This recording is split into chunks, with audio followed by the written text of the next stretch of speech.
Kalau memang dibatalkan, ada potensi Pak Prabowo akan jadi pahlawan ini Mbak, gitu kan. Dan sih Mbak, bahwa yang pertama legitimasi pemerintahan ini akan menurun, gitu. Karena dianggap tidak bisa sensitif, tidak bisa mendengarkan apa yang menjadi keluhan dan keresahan warga. Itu yang pertama. Apalagi ditambah dengan kesimpang siuran informasi dan ketidaktransparan ini, sebenarnya kenaikan ini untuk apa sih? Nah ini yang mungkin sangat bisa merongrong legitimasi pemerintahan Prabowo, itu yang pertama. Yang kedua, secara politik juga, kalau misalnya kenaikan ini tetap dilanjutkan, maka secara politik akan terjadi, ya kita akan melihat drama saling lempar kesalahan ini akan terus-menerus akan terjadi Mbak, gitu.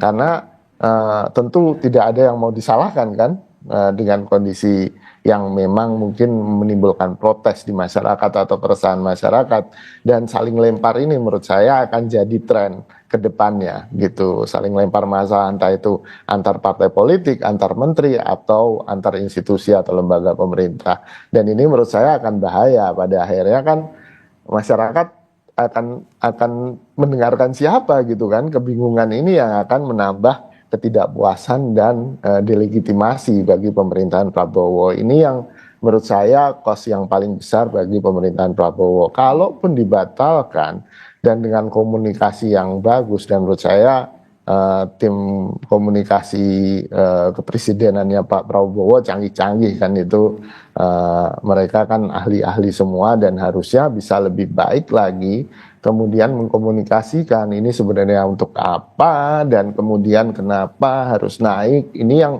sampai sekarang tidak pernah memuaskan warga gitu kan, karena penjelasannya simpang siur. Nah, kalau memang dibatalkan, ada potensi Pak Prabowo akan jadi pahlawan ini Mbak, gitu kan.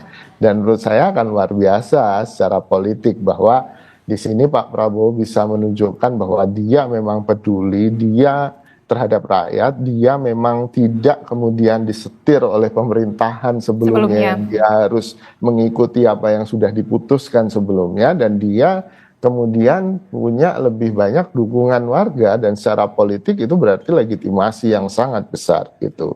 Dan ini peluang ini harusnya dimanfaatkan dengan baik oleh Pak Prabowo Mbak.